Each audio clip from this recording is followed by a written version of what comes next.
I just dropped in to see what condition my condition was in.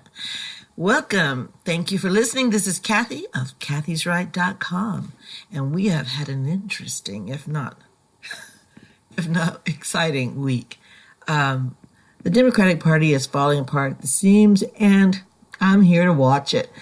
Afraid that for them it might be a sad, dismal event. Elizabeth Warren dropped out, Bloomberg dropped out, Buttigieg dropped out last week. They're all dropping like flies right now. So thank you, Democrats, for the same people who have been giving us "We hate old white men" for the last 13 years. You have probably nominated two of the oldest, whitest men in the country to run for president. The coronavirus has taken over the United States of America, at least our mentality. People are being more cautious. Costco is selling out of water, paper towels, toilet paper.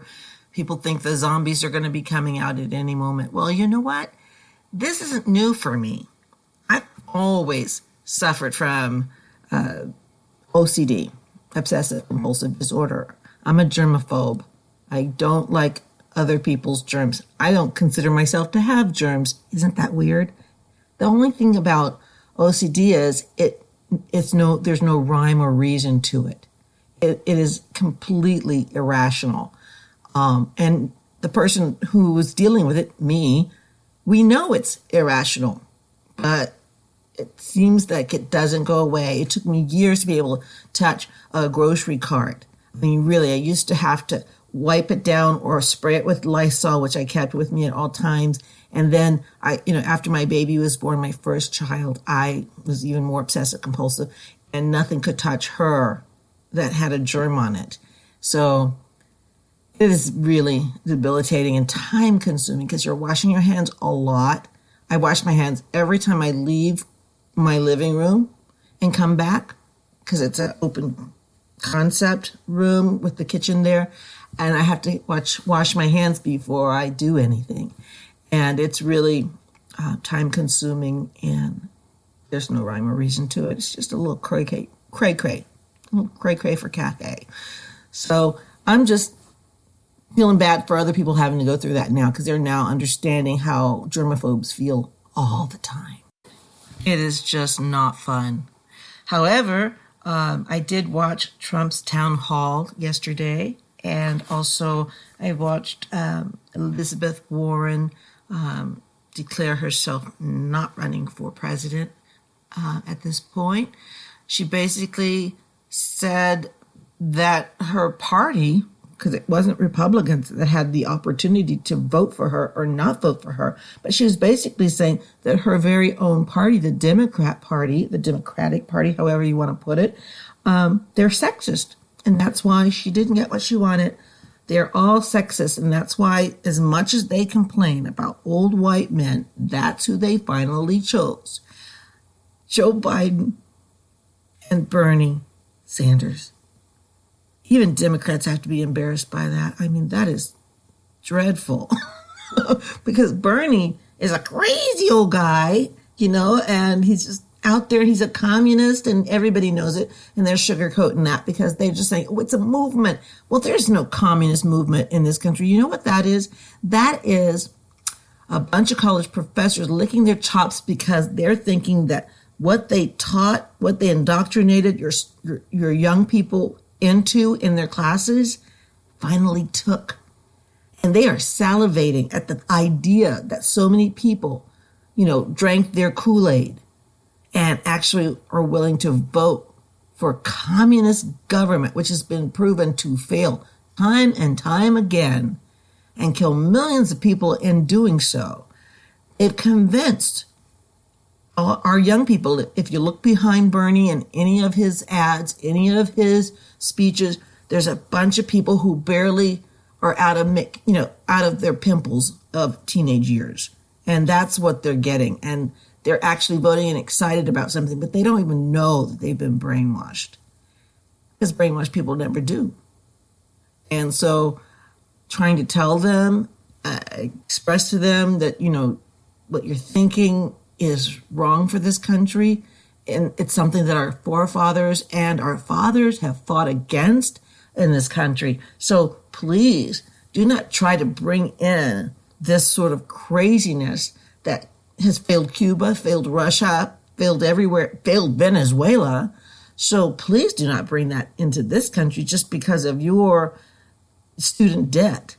And student debt is another subject that, Bernie's winning on, because there's a lot of young people who owe incredible amount of money. One of my children just finished paying off their college loans because for some reason colleges cost an exorbitant amount of money now. When I went to college, I went to UT, it was about $250 per semester. And that was, before the books. The books were another $150. And that was how much college cost to go to a state university here at the University of Texas. And so now they're having to take out loans to pay for college. That tells you there's something wrong with the colleges. Instead of asking for forgiving the loans of these institutions and of the banks that gave these kids loans, they should be asking for a refund. Because look at them. They are voting for Bernie. They need a refund. They were not educated. They were indoctrinated. And they should demand a refund after they get unbrainwashed. In other words, deprogrammed. When someone has been brainwashed, I remember when I was going to UT, there was a friend of mine from high school that I saw sporadically because she stayed at a really fancy dormitory. I stayed at Jester, which was not so fancy, but it was fun. But yeah, her father sent a detective to ask all of us questions because he couldn't find his daughter. And it turns out she joined a group called the Moonies, or at least that was the rumor that I heard. A lot of young people who are away from home for the first time in their lives are very susceptible to different ideas and thoughts that might be dangerous for them. And some college professors take full advantage of this predicament of young people. And they try their hardest to motivate them to think as the college professor thinks. And I remember being educated at the university. There were many professors that made it almost impossible for you to have your own thoughts. I mean, basically, they would tell you their version of history or whatever subject matter you were discussing. It could be English, it could be any sort of literature. And then they would tell you their thoughts on it. And basically, your test was to regurgitate what they told you in the way that would make them like your paper or like your test. And so you didn't learn so much information, but you really learned how to kiss professors' asses. And they know it because they're on an ego trip usually. I took this one class called Women's Literature, and I've always made A's in English, always. If I failed anything in this world, it might be math, but it was never, believe you me, it was never, ever, ever English. I took this class called Women's Literature or Women in Literature, and I thought it was going to be great. I thought it was going to be, we're going to talk about, books that women wrote because, hey, I'm a woman. I was a young woman at the time, and I wanted to read more thoughts of women thinkers like myself. And what I found in the class was completely foreign to me. I started to notice there were almost all of the students in the class were women. Most of them, I'm going to say this nicely, most of them looked like men. Let me put it to you that way. They looked boyish and had boyish haircuts. And the teacher was the same way.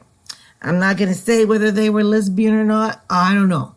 But I'm saying that would be that butch look that you see time and again because, it's out there.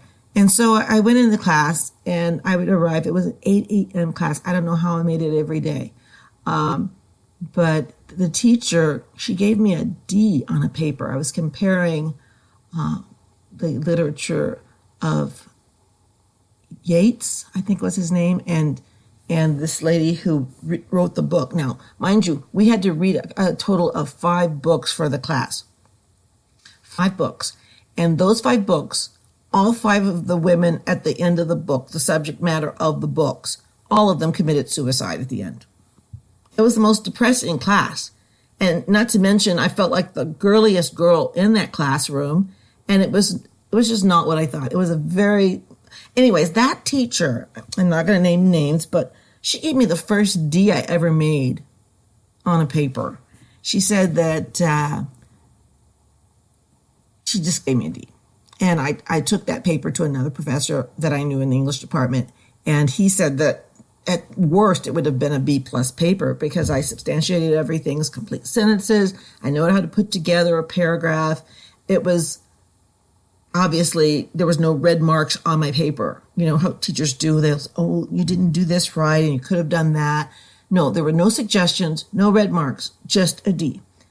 And so he said, take it back to her, make an appointment, and tell her that that you showed it to another person on the staff there and that they recommended that I have an appointment with her. And I did. And I went back to her and I said, all I can see is that you disagree with me maybe, but I can't see anything wrong with this paper. And so when I told her that I was going to be sending a copy to the dean and such, she just wrote B+ on the paper and sent me on my way. And basically, I just didn't agree with her. But imagine how many students don't fight for their grades, that don't question their professors. Imagine those kids. And they're out, some of them, the first time they've ever been away from their mom and dad in their home, in their twin-size bed. It to me, is just frightening because it is indoctrination, it is intimidation, and conservatives on college campuses have never had it easy, but today it's worse than it's ever been. And I've seen examples of that. Kathy Shue, the girl that won Miss Michigan, was kicked out of her sorority. Her crown was taken away as Miss Michigan because they accused her of being racist, and basically she was conservative. That's why, to be honest. And I read everything that they said that she said that was terrible, and none of it was racist. It was actually on point, things that people ought to consider and think about. And so I really feel bad for the young people today. I really think that they are getting a rough education. It's not really, it's indoctrination. And everybody who's ever finished school knows it, because most of your education you're going to get after you get out of college nowadays. If you're taking up something like engineering, yeah, you're learning stuff. But if you're taking something like liberal arts, or in my case, I took communications, you're going to learn something, but more so, you're just going to learn how to regurgitate what they told you, not how to think. They're trying to change how you think, but it's one long 4 or 5 years program of teaching you to be good little communist. And so I think we ought to look at the colleges and not so much at the student loans, because students shouldn't have to get a loan to go to college. I paid, my mother and father paid for my college for the most part, but I worked part-time and sometimes full-time. But I would have 2 part-time jobs, and I could pay for my college myself. Conservative students are being bullied into behaving a certain way, into believing a certain way, and everybody kind of goes along to get along, so to speak, and it's really sad. And I'm hoping